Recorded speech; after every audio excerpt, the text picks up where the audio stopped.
Bienvenue dans les catch-up du panier, un moment unique avec des anciens invités du panier. Premier podcast e-commerce en France. L'idée est de reprendre la discussion là où on l'a laissé un an plus tôt pour analyser ce qu'il s'est passé depuis.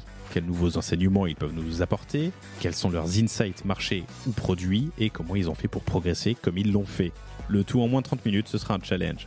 Je suis Laurent Kretz, cofondateur de Cosa Vostra, agence conseil tech et créative. Notre mission, rendre l'expérience digitale de l'utilisateur final efficace, belle et inspirante pour faire gagner nos clients en visibilité, en efficacité, en singularité. Vous avez un projet? Parlons-en et contactez-moi sur contact@lepanier.io. Bonne écoute!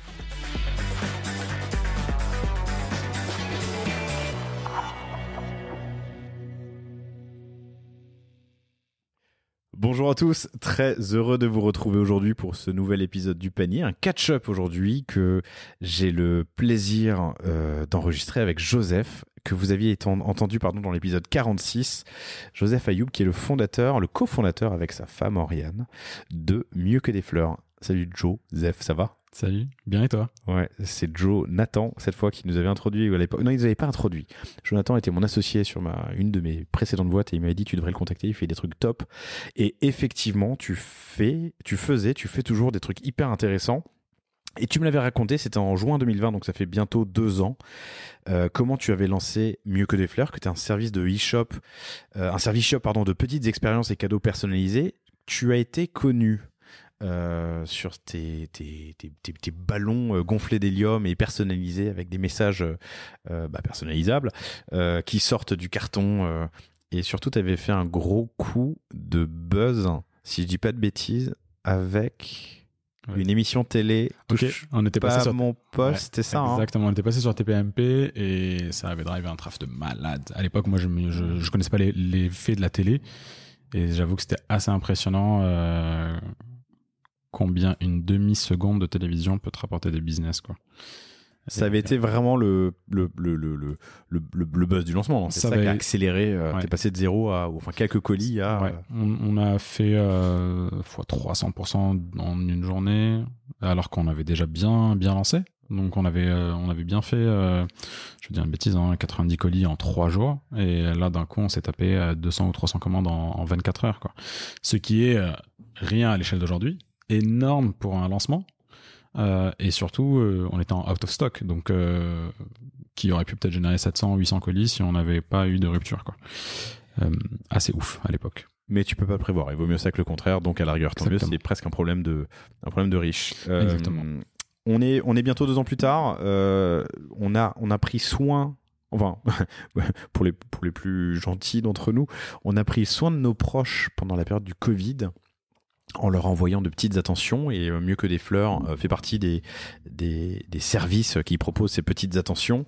T'as fait une croissance de 300%, juste qu'on soit bien d'accord, c'est un x4 sur le chiffre dans cette période. Donc on s'était vu en 2020, là on parle de 2021 où t'as fait un x4. On parle de plusieurs millions de CA aujourd'hui, l'année dernière en tout cas.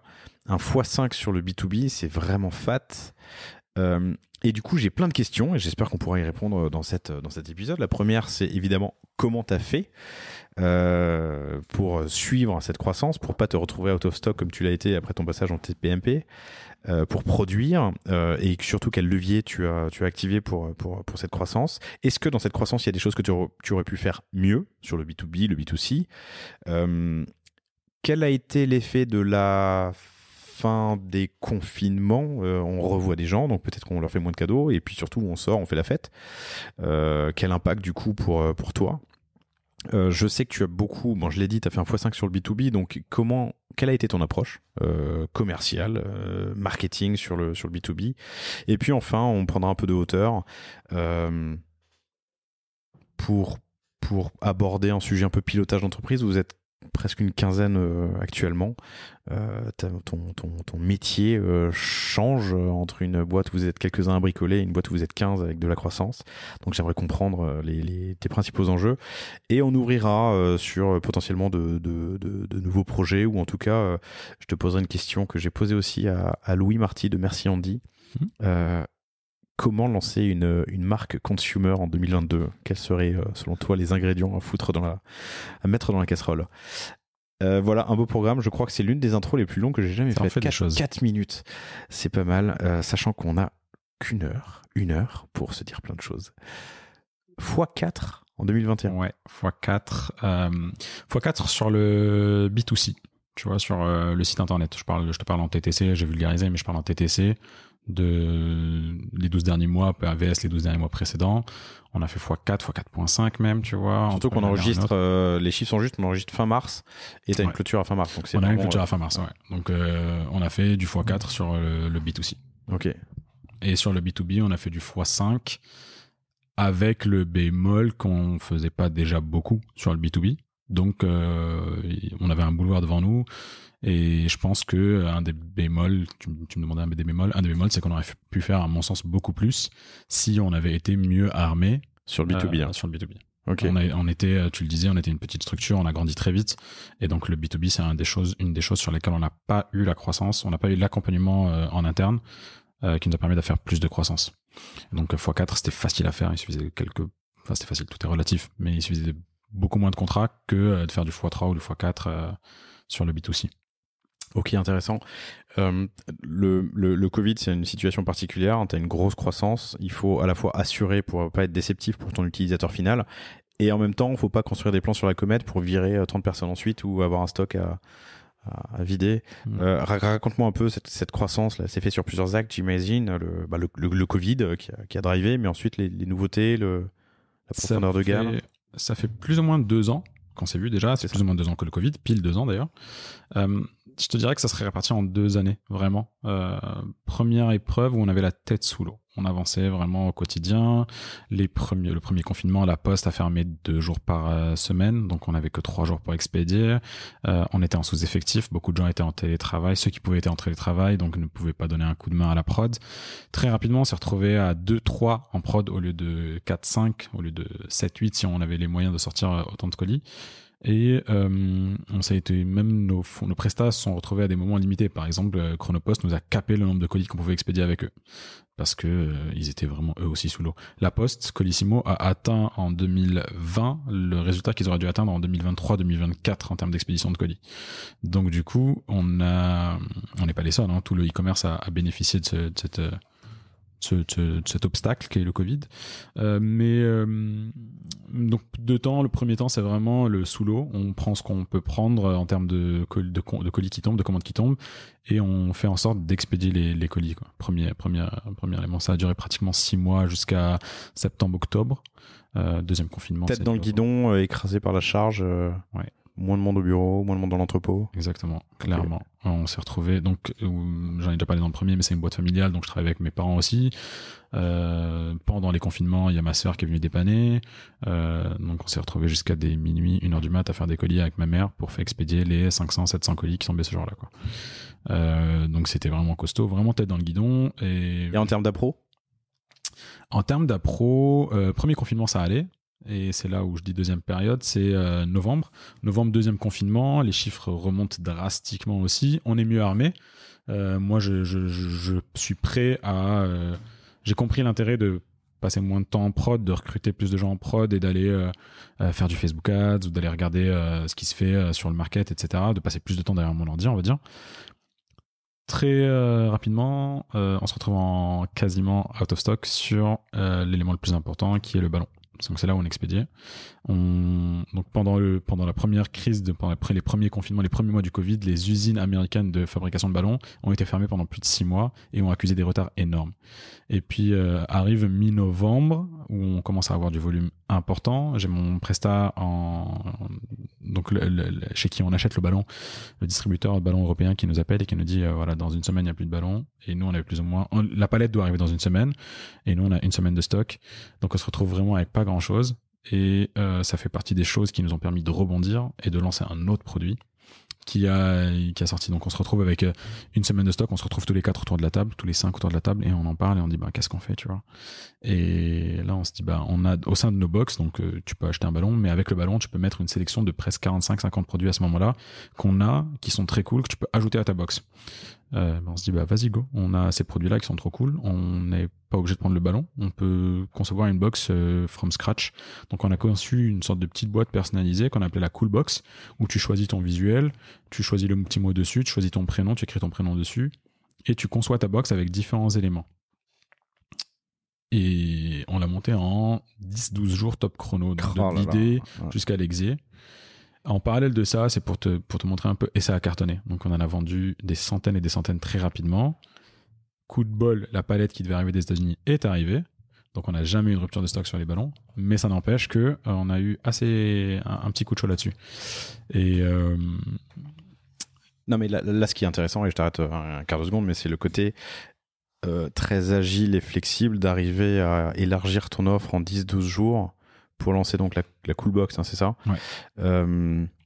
Tu as déjà ton stock de 45 produits à mettre dedans? Oui, on a déjà le stock de 45 produits. Donc en fait, il faut réinventer le packaging. Okay. En vrai, on s'est rendu compte au fur et à mesure aussi qu'on n'était pas du tout des vendeurs de ballons, mais qu'on est plus une façon cool d'offrir un joli cadeau.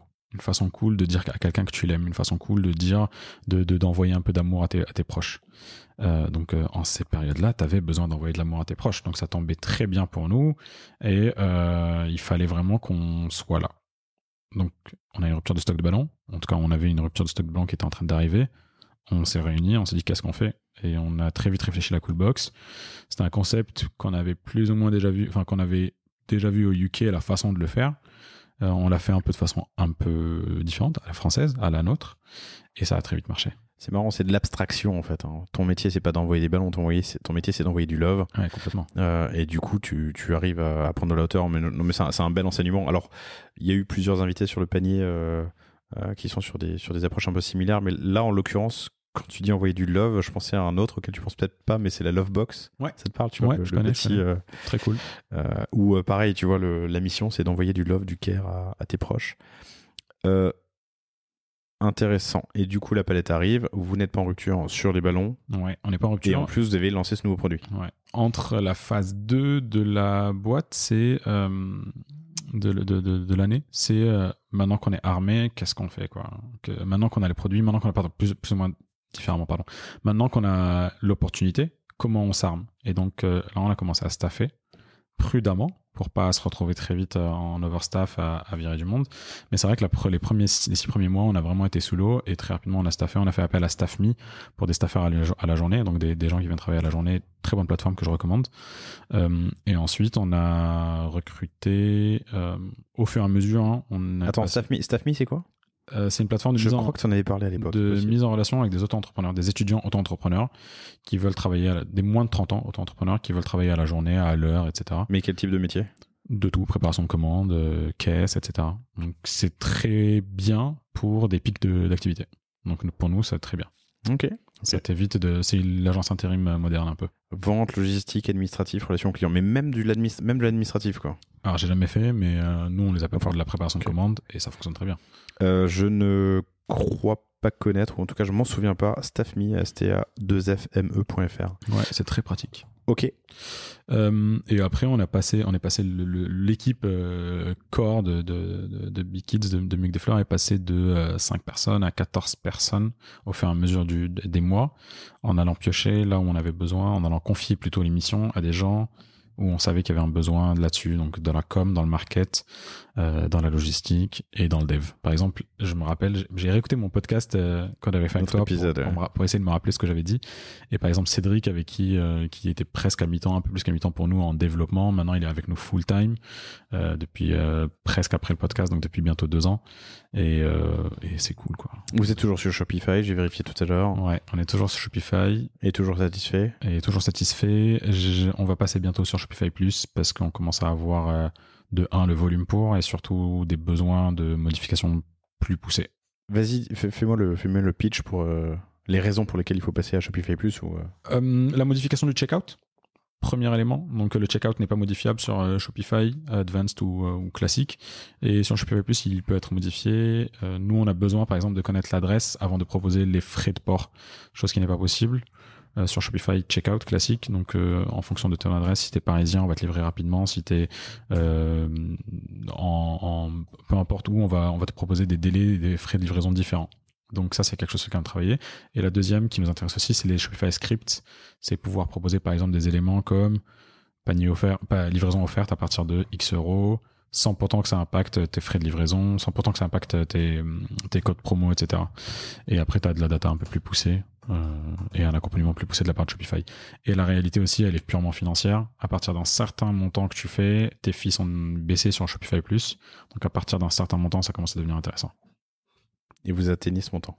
Et on n'est pas loin de l'atteindre. Oui, ou on l'atteint selon les mois. Ok. Donc tu lances la Coolbox en quelques jours, tu staffes aussi, tu passes de 5 à 14. J'imagine que tu élargis ta gamme aussi sur cette période, parce que de 45, vous passez à combien 45 produits disponibles. On élargit la gamme de deux façons. La première, c'est la gamme de produits que tu peux acheter dans tes box. Donc on passe de 40. Déjà, quand on s'est vu il y a 2 ans, on avait à peine une vingtaine de produits, des trucs très classiques, bonbons, chocolat, champagne, etc. Même si c'était des marques originales à chaque fois. On est passé par 2 temps. La deuxième période, on est monté à 45, 50 produits à rajouter. Et là, aujourd'hui, on est à presque 300 produits que tu peux rajouter dans tes box. Ça va dépendre de la saisonnalité. Il y a des produits qui disparaissent et qui reviennent en fonction des saisonnalités, de la fête des mères, de la Saint-Valentin, de la fête des grands-mères, etc. Et il y a des produits en ressources permanentes. Donc, on fait souvent un turnover. Il y a des produits qui disparaissent, d'autres qui reviennent. Notre but, c'est vraiment de rester à la pointe des nouveautés, des trucs qui sortent, ce que tu vois chez nous. Tu as des classiques, mais que tu as aussi des produits que tu n'as jamais vus ailleurs. Et c'est un gros travail de curation. C'est un des recrutements qu'on a pu faire, de recruter une personne qui est aujourd'hui quasiment à temps plein sur la curation de produits pour sélectionner des produits originaux que tu n'as jamais vus ailleurs. Donc on écume les salons, on écume les plateformes de marque type Encore Store, Faire, etc. pour essayer de trouver des choses que tu n'as jamais vues ailleurs. Instagram, on le saigne tous les jours pour essayer de trouver des choses. Hyper intéressant. C'est comme ça que tu fais ta curation. Exactement. Donc les salons, Encore Store ou les plateformes de ce type-là et Instagram. Oui. Et la deuxième typologie de produits de développement, c'est les produits personnalisés. Qu'on avait à l'époque que le ballon et la Bambox quand je t'ai vu, et on a rajouté la Coolbox. On a travaillé une box 100% surprise que tu sais pas ce qu'il y a dedans, tu l'achètes et tu sais pas ce qu'il y a dedans, une pochette surprise 2022. C'est une arnaque ça, on est d'accord que ça te permet d'écouler les fins de stock? Et bah, pas du tout justement, on a justement pas voulu faire ça. Et en fait, ça existait ailleurs et c'est ce qu'on a vu. On a vu que c'était vraiment des fins de stock et on a décidé de pas rentrer du tout dans ça. D'ailleurs, les produits qu'on achète pour la box surprise, on les achète pas pour autre chose. Ils sont pas disponibles sur le site. Très bien. C'était un gros Joseph a un grand sourire et moi aussi. Hein, je cherche pas à te coincer. Non, c'est un gros débat. Et donc du coup, on a rajouté, par exemple, en novembre, on a sorti un puzzle personnalisé, un puzzle qui s'appelle J'ai quelque chose à te dire, sur lequel tu peux marquer le mot que tu veux, tu choisis ton visuel, etc. C'est des très bonnes façons d'annoncer. On en a déjà écoulé quelques milliers et franchement, c'est trop cool. Donc on se diversifie aussi sur cette activité-là de produits personnalisés qui sont là pour annoncer à quelque chose, pour dire à quelqu'un qu'on les aime, pour faire un petit sourire mettre un petit sourire sur le visage des gens que tu apprécies, quoi. Qui fait la créa de votre site? Enfin, l'univers de marque, on travaille avec 2 personnes. Donc Cédric, notre dev, est très doué, déjà de 1. Et de 2, on travaille aussi avec Pauline, qui fait nos newsletters. Alors le logo a été conçu par une illustratrice il y a quelques années, mais depuis on travaille avec 2 personnes en interne, une personne en interne, donc Cyrielle, notre social media manager et content manager plus globalement, elle va m'en vouloir, je veux dire head of communication, mais globalement elle gère toute la com chez nous, et Pauline qui a été chez nous pendant 2 ans et qui a pris un peu son envol en free, mais qui du coup continue à travailler avec nous parce que elle nous kiffe et on la kiffe, donc elle fait du très bon boulot. Elle avait besoin de prendre de la liberté et c'est pas pour autant que moi je suis entrepreneur, donc je comprends qu'on ait envie de liberté. Et elle continue à travailler avec nous sur les newsletters, les petits widgets que tu as pu voir, etc. sur le site. Des nouveautés, un bouillon créatif, de la curation que vous allez chercher sur des salons, sur Encore Store ou des plateformes similaires ou sur Instagram. Toujours de la personnalisation, l'ajout de nouveaux produits type la box mystère, mais tout ça il suffit pas d'avoir un bon produit pour qu'il se vende. Est-ce que vous avez changé l'approche marketing ou quel est le mix que vous avez mis en place 2021 et du coup on est en début 2022? Ouais, écoute, on a fait un énorme effort en termes de com et de market jusqu'ici. B2C pour commencer. B2C. Ouais. On a fait un énorme effort com market qui était traité, géré à l'époque par Oriane ou moi. Donc on avait 15 000 trucs à faire, nous en vrai. Et on a recruté une personne, il y a une personne qui au sein de l'équipe qui s'en est occupée pendant près d'1 an, et puis on a recruté une personne et un alternant en septembre-octobre. et sur la com, et un deuxième alternant sur le market. Et on a pimpé notre game à travers différentes choses. Déjà, en termes de Facebook Market, on commence à faire Facebook Ads, on commence à faire beaucoup de créas différentes, fréquemment. On change les visuels plus souvent, on a un suivi plus précis. En interne ? En interne. Ok. Pareil sur Google Ads, on est en train de pimper notre game sur Google Ads. Jusqu'ici, c'était fait en externe par un prestat. Et là, on est en train de réinternaliser la ressource et d'essayer d'être meilleur dessus. Donc, c'est un gros chantier, Google Ads chez nous. Et Google, globalement, c'est un gros chantier. On a ouvert un énorme chantier qui est le SEO, sur lequel on n'était pas très bon il y a quelques mois, quelques années, et sur lequel on est en train de se perfectionner. T'as un exemple ? Il y a encore beaucoup à faire. Non, j'ai pas d'exemple parce que franchement... Deux termes que je pourrais chercher, pardon. Aujourd'hui, on essaie de se positionner sur des trucs aussi simples que idées cadeaux fête des mères, idées cadeaux fête des pères, sur lesquels on n'est pas encore très bon et sur lesquels on se doit d'être très fort. Aujourd'hui, là où on est très fort, c'est... là où on est plus ou moins fort, je reste modeste, c'est le Facebook Ads, le Google Ads classique, les gens qui nous recherchent et l'affiliation. On a des très bonnes relations avec nos affiliés, avec nos éditeurs. Franchement, ça se passe super bien. C'est un gros levier pour nous. On n'est pas mauvais en email marketing, mais on a en fait, tout ce qu'on faisait, on s'est dit, maintenant qu'on a les moyens et les ressources, on va monter tout d'un cran. Donc, tu vois, l'email marketing, par exemple, j'ai écouté le podcast que tu as fait avec Email Club, qui disait... Thomas Bellegaille, qu'on salue. Super Smart, que je connaissais pas, mais Super Smart. Et il avait dit, ça m'avait marqué, il avait dit, si t'as pas fait 30% de ton CA en email, c'est que t'es naze en email, globalement. Et nous, à l'époque, on faisait 10%, tu vois. Donc, on a pimpé, maintenant, on fait 4 newsletters par mois, alors qu'on en faisait 1 ou 2 maximum. On A/B test tout. Avant, on A/B testé rien. Maintenant, tout l'email passe en A/B test. Et on a remarqué qu'on gagnait 3-4 points d'acquisition, enfin 3-4 points de pourcentage sur, par exemple, les paniers abandonnés. 3-4 paniers sur abandonnés, ça finit très vite par faire 200 000 euros de chiffre d'affaires, tu vois. Donc, ce genre de choses. Et le SEO, c'est le gros chantier là, actuel. Comment est-ce que tu l'abordes ? En me formant, comme tout, en fait, à chaque fois qu'on a un nouveau chantier, c'est soit moi, soit une personne dans mon équipe qui est plus ou moins mon bras droit, qui fait la même chose que moi un peu, qu'il prend concrètement au quotidien. Donc là, c'est moi qui me suis en train de me former là-dessus. J'avais des bases, mais je pense qu'il faut approfondir de beaucoup. Donc je fais pas mal de formations et je regarde un peu sur le sujet, ça m'intéresse. Et je pense que très vite, on recrutera quelqu'un sur le sujet. On travaille avec une freelance, donc je fais pas de l'exécution, c'est pas moi qui fais de la rédaction, etc. Mais on travaille avec une freelance. Mais c'est moi qui dicte la stratégie SEO avec Cédric, qui s'y connaît pas mal aussi. Et du coup, ta strat, c'est quoi ? Tu peux nous le dire ? Ma strat, c'est quoi Non, tu n'es pas obligé. Ouais, on va. Ouais. C'est pas de la strat ultra innovante, c'est viser de la longue traîne, aller chercher. Je pense que aussi la strat passe par la diversification produit, pardon. Avant, ça servait à rien de ramener des gens qui chez moi pour idées cadeaux fête des mères parce que j'aurais un taux de transfo de 0.5. Maintenant que j'ai 300 idées cadeaux, ça vaut le coup de les ramener chez moi parce que j'arrive à atteindre des taux de transfo de 5, 7, 11% des fois sur mobile, tu vois, sur desktop. C'est énorme. C'est énorme. Donc, on réussit à convertir pas mal grâce à, tu vois, je préfère ramener 5 personnes qui sont, donc 4 sur 5 vont acheter que 25 dont une va acheter. C'est derrière mieux, plus facile pour retargeter. Ça dépend ce que tu fais des 24 autres. Ouais, clairement. Tu les embases, si tu les embases, est-ce que s'ils n'achètent pas, ils like. Enfin, ça se discute, mais j'entends ce que, évidemment, une audience qualifiée est prête à acheter, c'est bien. On n'a pas fait de catch-up. Je lui fais un grand coucou parce qu'il est très sympa et qu'il est cool et que son épisode était top. J'en ai souvent parlé, mais c'est Com, le cofondateur de Florette, qui est invité, il le sait, sur un catch-up dès qu'il le souhaite, mais qui fait des choses vraiment sympas en SEO. Mais surtout, là où je vais, on s'est vu il y a pas longtemps, on en parlait, mais il y a pas mal d'outils aujourd'hui qui existent pour faire une strat SEO assez puissante, un peu bastonnage, tu vois. Donc c'est pas forcément aussi fin que ce que ferait un CAB ou ce qu'on ferait tu vois, sur du très long terme, mais très rapidement, avec quelques outils un peu malins, on peut monter une belle strat. Et quand tu as 300 produits, imaginez 300 landings facilement. Il y a des outils, en fait, il y a des outils qui permettent de faire du rephrasing, il y a du programmatique et tout. Voilà, c'est ça, du programmatique.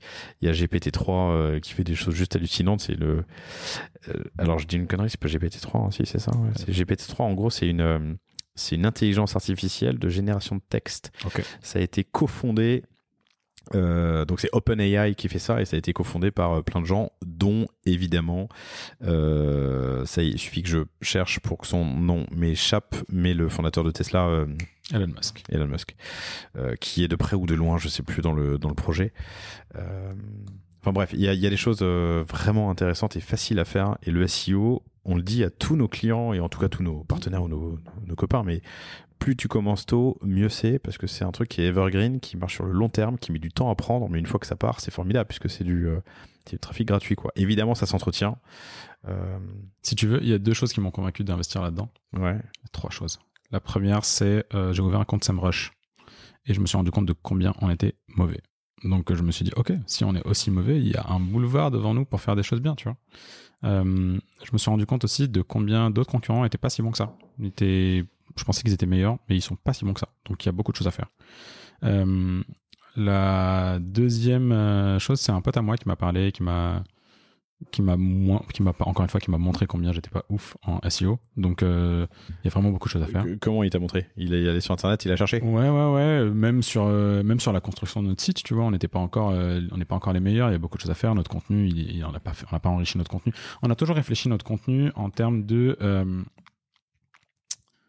d'expérience. Donc tu viens, j'ai 3 lignes pour te convaincre de prendre tel ou tel produit, j'ai 3 lignes pour te le décrire, sauf que c'est top quand tu dois vendre une box ballon, c'est un peu moins cool quand tu dois vendre une machine à hot dog, tu vois. Or là aujourd'hui on a une machine à hot dog à vendre sur le site, sauf quand tu as une machine à hot dog tu dois savoir d'où elle vient, la qualité, etc.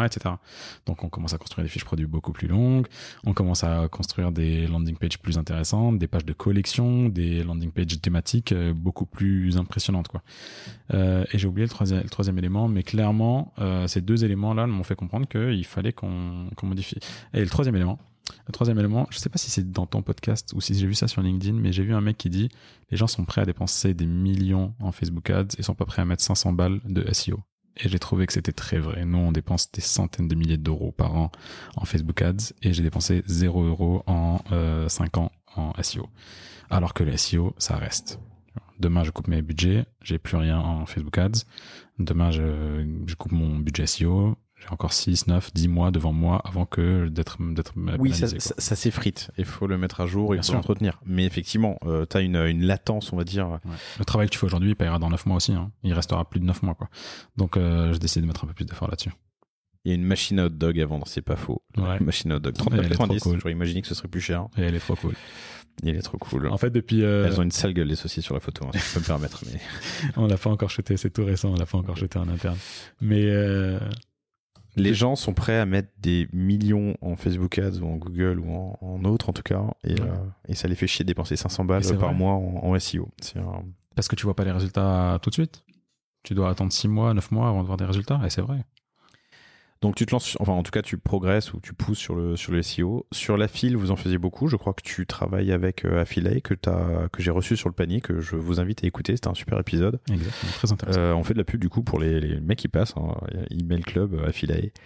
Tu l'as écouté cet épisode? Ouais, je l'ai écouté. Est-ce que tu fais des choses différemment Non, c'est assez propre ce qu'il dit sur la relation avec les éditeurs. Nous, on a une très bonne relation avec nos éditeurs. On n'en a pas beaucoup.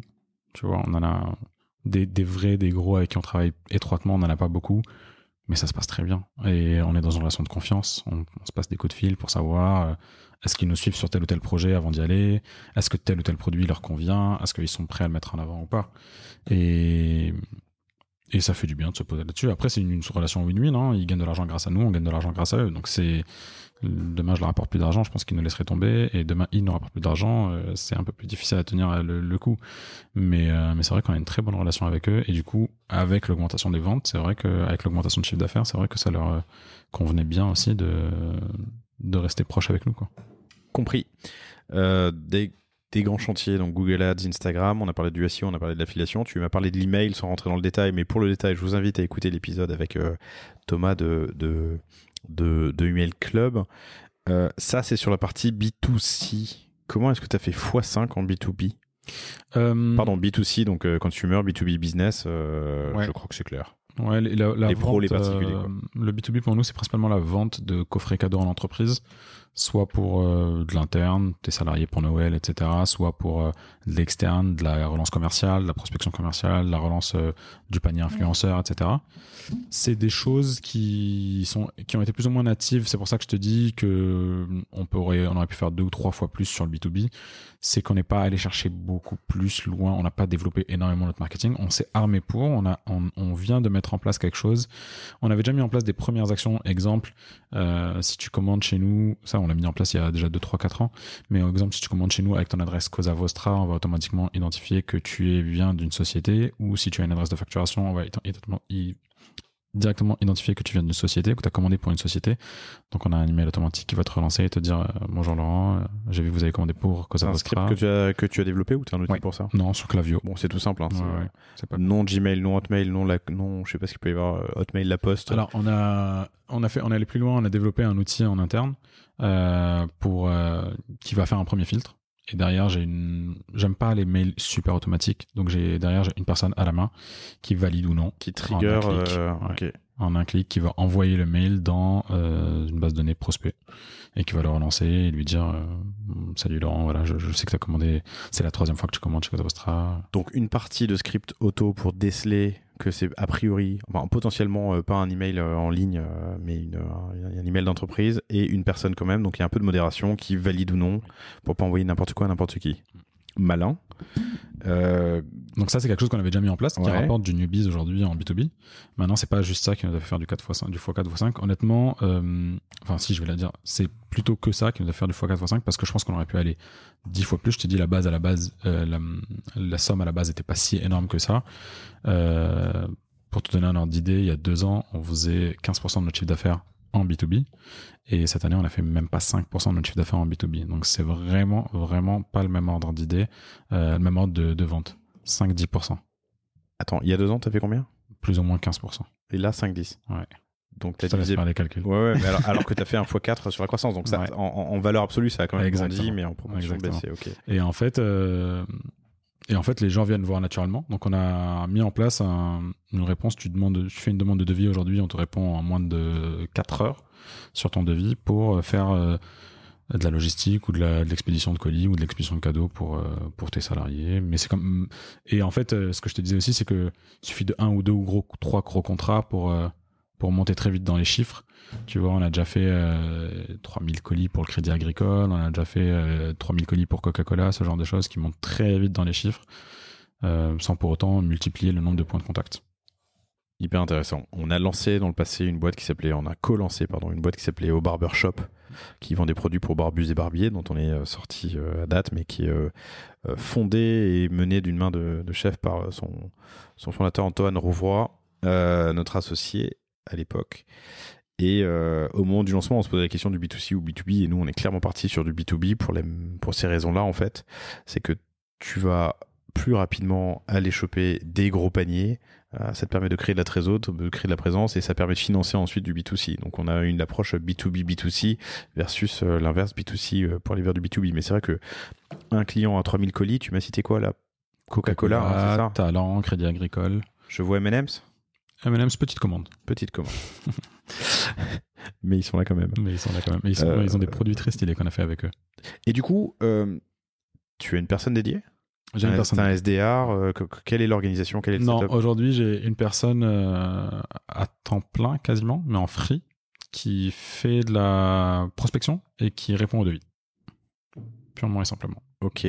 Et qui derrière va faire quand même des réunions d'équipe avec nous pour nous pousser tel ou tel produit en B2B, pour pousser telle ou telle communication, dire voilà, il y a la fête des secrétaires qui arrive, ça serait cool qu'on fasse quelque chose. Il y a vraiment une fête des secrétaires? Il y a vraiment une fête des secrétaires, c'est dans quelques semaines, dans quelques jours, la fête des secrétaires et des assistants.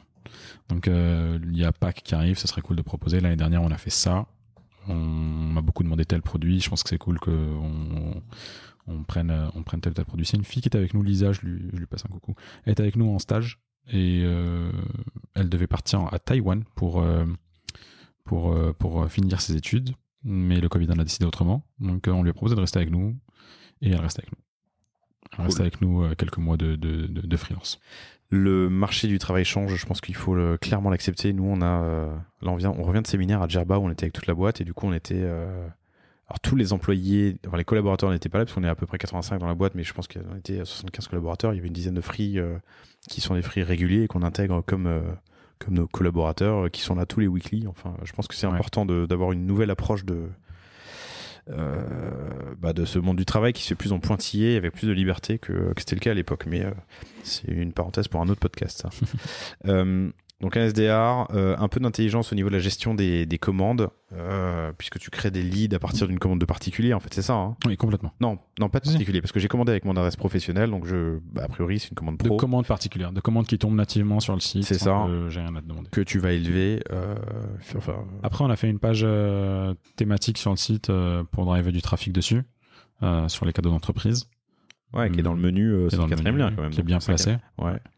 Mais je saurais pas te dire si c'est ce qui a rapporté le plus. Mais elle est pas évidente, honnêtement. Enfin, tu vois, sur la page d'accueil, tout le reste, c'est a priori du particulier. Il y a pas de. C'est le seul point d'entrée, si je dis pas de bêtises, sur de l'entreprise. On a mis récemment en place l'exécution, en fait. La possibilité, demain, tu viens et tu nous dis j'ai 3000 colis à faire expédier la semaine prochaine. C'est faisable. Tu vois, c'est un peu tout l'enjeu qu'on a essayé de faire. Et c'est d'ailleurs sur beaucoup de choses qu'on a sur l'année d'avant et sur les 2 années qui viennent de passer. C'est comme ça qu'on a aussi gagné beaucoup de contrats. Du style, on a travaillé avec Atoll qui nous a dit voilà, j'ai 500 colis, il faut que ça parte dans 15 jours. Bah ouais, nous c'est faisable, 15 jours. Et c'est même long, 15 jours. Donc il y a plein de petits trucs comme ça. Mais c'est pas tentant de ne faire que ça? Non, moi un mec qui te commande 500 colis en termes de en CUDAC, en CAC ou même en traitement d'envoyer 500 commandes individuelles, c'est plus facile, c'est vrai. Mais moi je fais ça pour le kiff, quoi. Et savoir moi que tous les jours il y a des centaines de personnes qui reçoivent des colis avec des fleurs qu'ils ont commandé et qui sont contents du service, tu vois, on a 4.5, 4.7 sur Trustpilot. Les gens sont super contents de recevoir leur colis. Bah, c'est trop cool, quoi. T'as fait un peu de compta analytique. Est-ce que l'un rapporte plus que l'autre? C'est kiff, c'est sur le B2B, B2C. Non, j'ai pas trop fait de en termes de bénéfices de chiffre d'affaires. Bénéfices. Ouais, ça. Ta rentabilité, tu vois. Ça rapporte plus ou moins la même chose. Ok. Ouais, parce que ce que tu vas gagner en B2B, la différence, tu vas faire des plus petits prix en B2B. À l'inverse, en B2C, tu vas faire dépenser de l'argent pour faire de l'acquisition. Ok. Hyper intéressant. Est-ce que, du coup, dans cette accélération, donc tu as fait un x5 sur le B2B, même si la proportion a baissé par rapport au CA, ça veut dire que le reste a vraiment dû exploser. Des apprentissages, est-ce que tu aurais pu faire mieux que x5? Ouais. J'aurais pu faire mieux que x5 sur le B2B, c'est sûr. Si j'avais recruté une personne très rapidement. Et j'aurais pu faire même sur le B2C. Au final, tu vois, le premier confinement a été assez hallucinant. On avait vraiment la tête dans le guidon les 6 premiers mois, même tout l'été, on s'en est pas trop rendu compte. Et si j'avais dû faire d'autres choses, j'aurais recruté plus vite. J'aurais recruté, que ce soit des staffers ou vraiment du staff de l'équipe interne, j'aurais fait ça plus vite. Je suis un peu bon père de famille de la gestion de la boîte, donc j'ai pas trop recruté rapidement. Je suis très précaution, je prends très vite mes précautions sur tout. Donc c'est une boîte qui est vouée à rester sur du long terme, donc j'ai pas envie de la cramer très rapidement. Donc ouais, j'ai fait très attention, mais c'est vrai que si j'avais recruté plus ou plus vite en tout cas, on aurait pu faire plus de chiffre d'affaires, que ce soit en B2C ou en B2B. En B2B c'est sûr, en B2C c'est quasi sûr qu'on aurait pu aller chercher beaucoup plus. Ok, donc recruter plus vite. En même temps, c'est un choix qui est pas facile. Enfin, on en parlait en préparant cet entretien, mais on connaît tous les deux des boîtes qui ont explosé pendant le Covid et qui doivent maintenant exploser dans l'autre sens et donc virer les gens. Il y a rien de pire, quoi. Et après, la deuxième chose aussi, c'est à la sortie produit. Tu vois, quand j'ai réécouté encore le podcast qu'on a fait ensemble et je te disais qu'on sortait un produit par mois. Et en fait, ça a été un long chemin très, très laborieux pour sortir 5 produits sur l'année. Donc, c'est quelque chose sur lequel je me serais armé plus vite aussi. Là, on a en interne un développeur produit. Son but, c'est de développer des produits from scratch, de zéro, en sourçant. Développer des produits, donc. Pas sourcer des produits existants. Non, développer des produits from scratch. Donc, on travaille avec des usines, avec des normes, avec des choses que je ne connaissais pas il y a 1 an. Et tu as un exemple? Il y a déjà des produits sortis ou pas? Non, il n'y a pas trop. Le premier produit qu'on a vraiment sorti, c'est le puzzle personnalisé. Mais c'est moi qui m'en suis occupé. Ok, pardon, ma question va être un peu con, mais... En quoi c'est produit? Non, c'est pas ça. Ça sert à rien de l'inventer, ça, le puzzle personnalisé.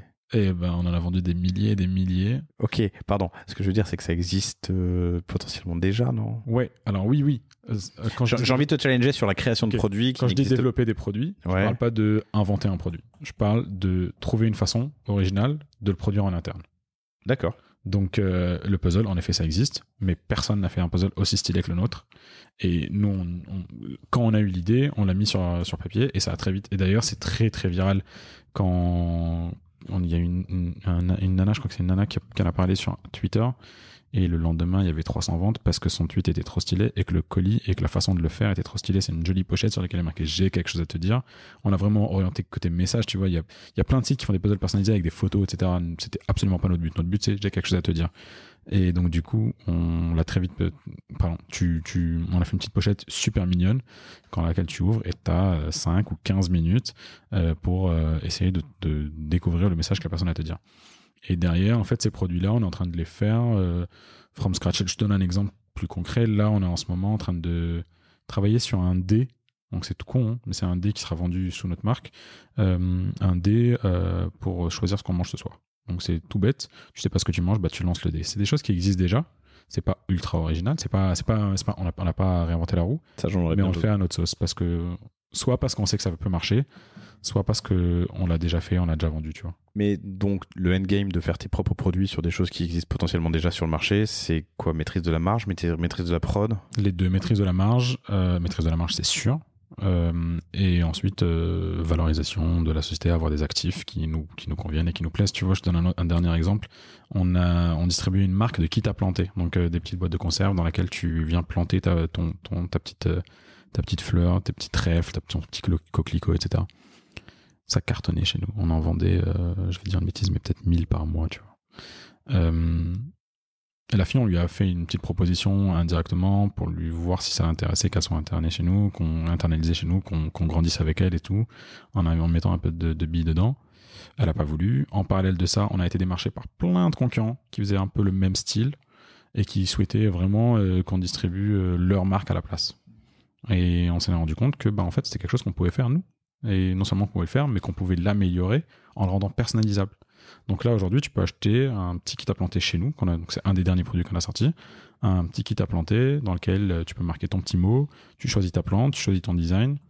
Et c'est livré chez la personne à qui tu as quelque chose à dire. Donc que ce soit je t'aime, plante-moi ta graine ou ce que tu souhaites lui dire à cette personne-là à ce moment-là. Plante-moi ta graine. On en est là. Graine, ça marche bien. Il est 16h. Même pas. Allez coucher les enfants. Et je vois de la lavande, des coquelicots, du trèfle, tournesol, bourrache, capucine. Ok. J'entends. Mais du coup, tu changes un peu de métier. Oui et non. Nous, notre but, c'est vraiment de mettre des sourires. J'ai pas dit de mission, j'ai dit de métier. Enfin, alors moi, d'offrir un maximum de possibilités d'envoyer du love, que ce soit des box à planter ou des box à planter, c'est une autre marque, mais des kits à planter, ou des ballons ou des puzzles. En fait, si tu veux, notre but, c'est vraiment de proposer le plus large choix de petites expériences cool pour annoncer à quelqu'un quelque chose, pour lui dire merci, pour lui dire que tu l'aimes, etc. Et si ça doit passer par des puzzles, par des cool box, par des box surprises, so be it. Nous, on veut s'amuser et on veut mettre des sourires sur les visages des gens. Et après, notre métier, il a évolué de fou. Et on œuvre au quotidien. C'est une dualité très complexe au sein de l'équipe pour dire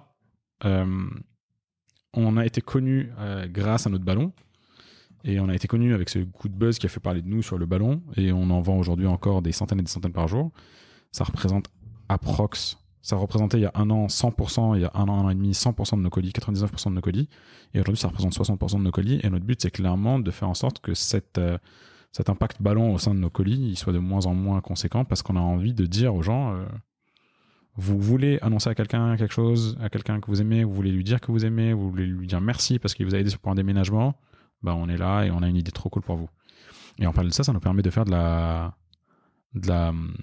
croissance sur la base client déjà existante. Quand tu as fait une fois, trois fois la box ballon, peut-être que tu as envie d'autre chose pour la prochaine annonce de grossesse ou de demande de parrain.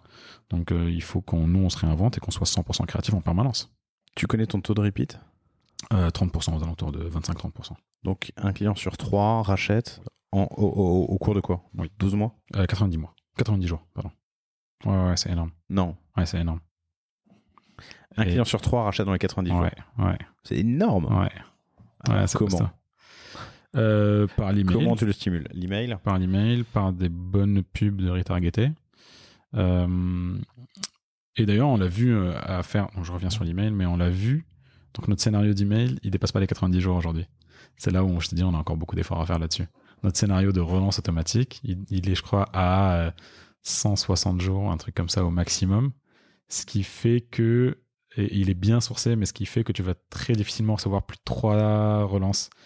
Et donc, on a vu en fait que sur les 90 jours, tu as, je t'ai dit 30, mais ça doit être 24% de rachat, tu vois, en vrai. Et 30, c'est un peu plus loin. C'est vraiment large, quoi.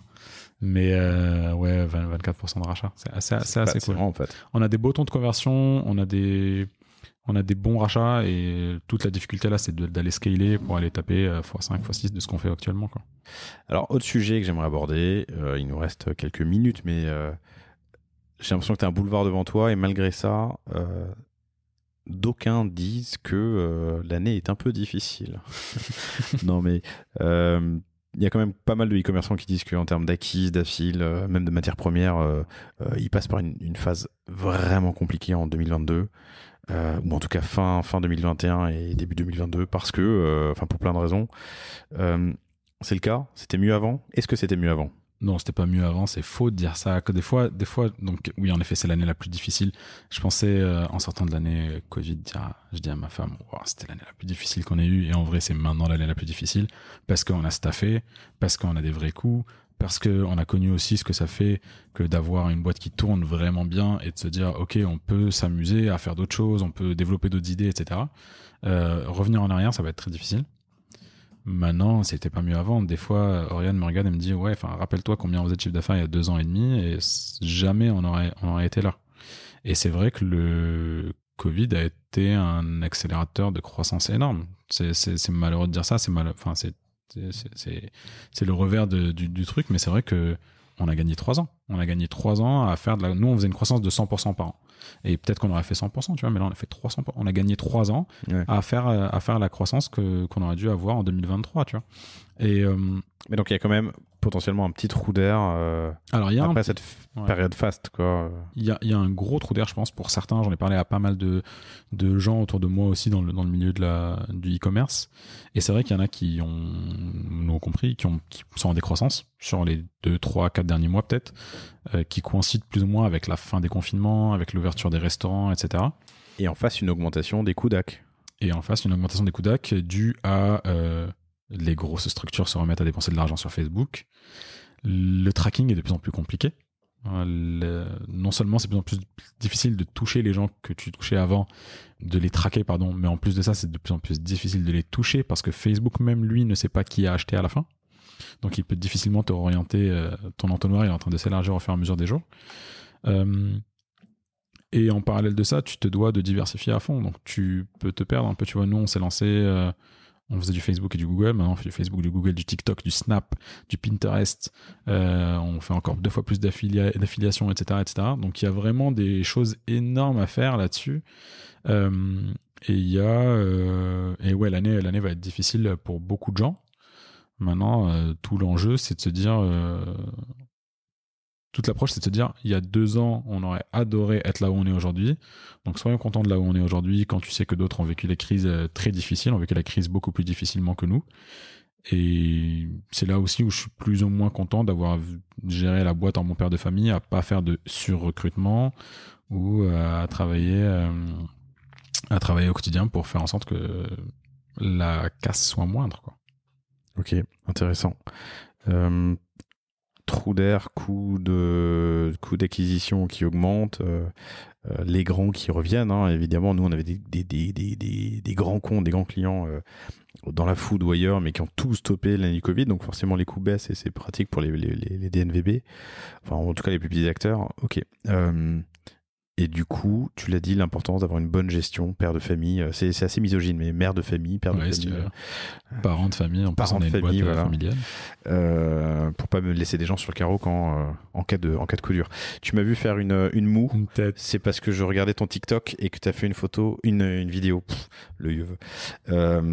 Une vidéo où on te voit en gros plan avec Oriane, je pense, et d'un coup vous reculez, on voit toute l'équipe derrière. Et je l'ai dit à plusieurs reprises, mais je reviens de Djerba avec toute la boîte. On était 85, c'est ouf, c'est la première fois qu'on se voit tous ensemble. C'est trop stylé. On était autant, et je me dis putain, c'était malin ça. Il y a une vidéo où on nous voit juste nous deux, ou nous quatre avec mes associés, et puis voilà. Écoute, c'est Margot dans mon équipe qui a remonté ce truc, qui m'a dit ce serait trop cool de le faire. Et ce que je te disais avant de commencer, c'est que j'étais pas chaud pour me mettre en avant.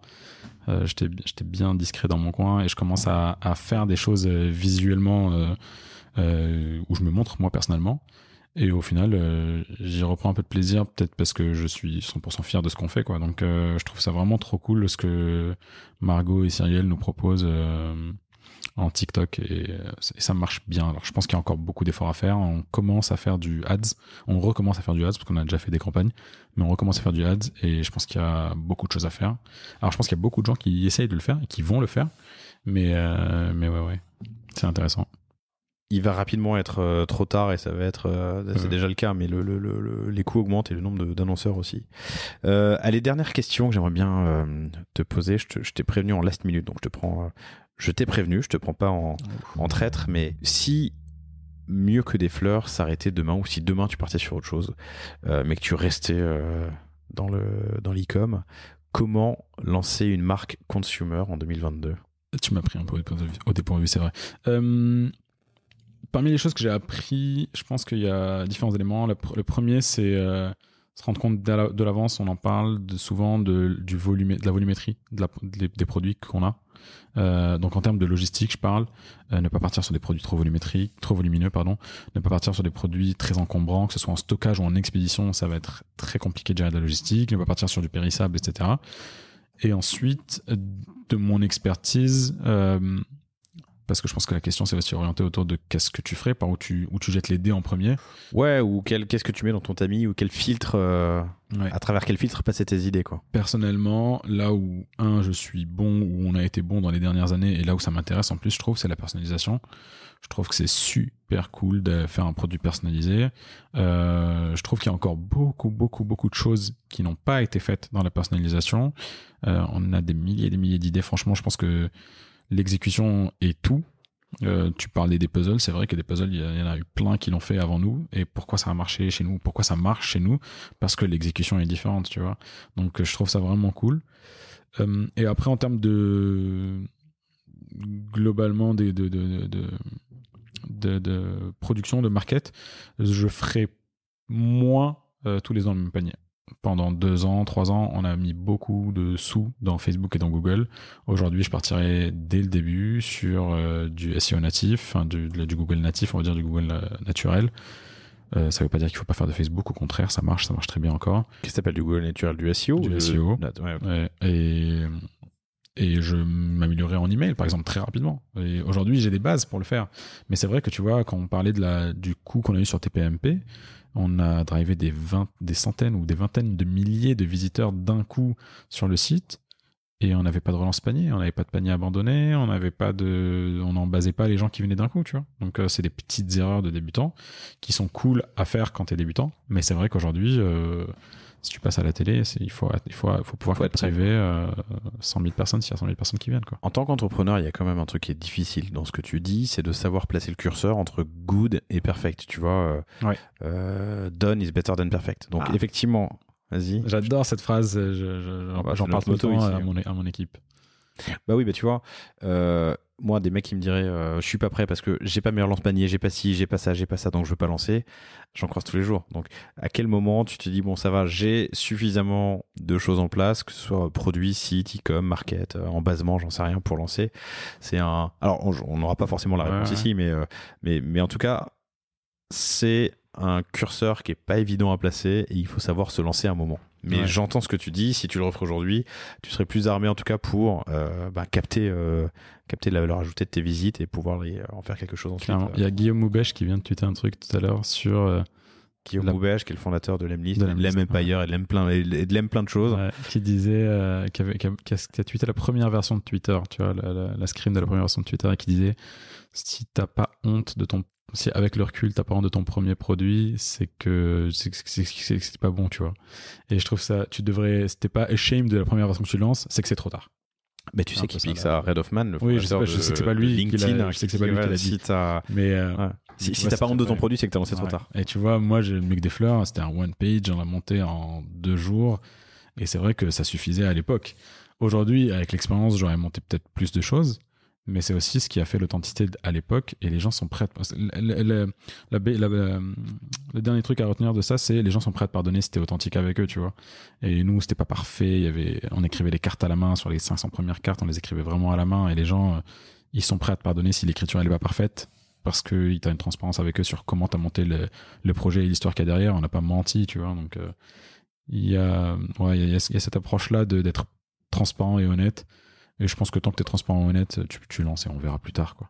On verra plus tard. Soyez authentique, transparent et honnête avec vos clients, votre communauté. C'est une belle phrase de fin, sauf si d'autres projets en tête ou... Écoute, je m'étais juré d'en parler, mais pas trop. On lance dans quelques semaines un projet qui s'appelle Isia, donc isia.co.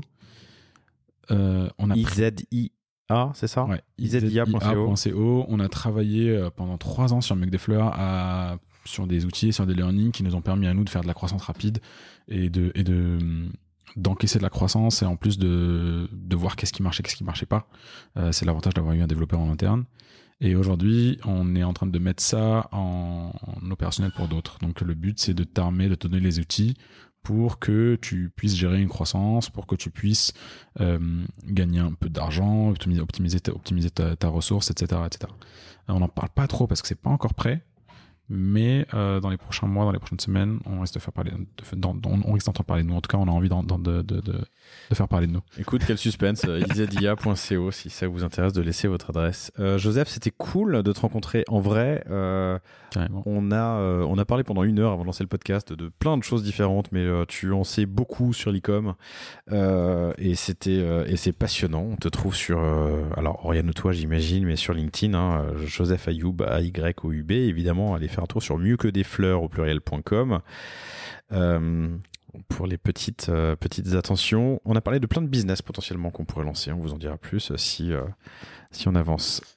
On est chaud, on est toujours chaud pour faire des trucs. Joseph, merci infiniment pour ton temps et ta transparence. Mais merci à toi, ça fait plaisir. Chères auditrices, chers auditeurs, merci d'être toujours aussi nombreux à nous écouter, et j'espère que vous apprenez plein de choses formidables.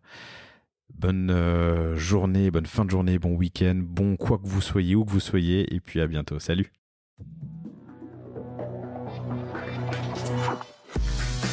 Merci d'avoir écouté cet épisode du Catch-up du panier. J'espère qu'il vous a plu. N'oubliez pas de vous abonner sur votre plateforme préférée, de noter cet épisode 5 sur 5 ou 10 sur 10 ou 50 sur 50 le max, et surtout de le partager à vos proches et vos collaborateurs. Je vous donne rendez-vous sur le panier pour un prochain épisode, du panier ou d'un catch-up. Et d'ici là, n'hésitez pas à me faire vos commentaires et vos feedbacks sur LinkedIn. Vous pouvez me contacter, Laurent Kretz, Kretz. À bientôt.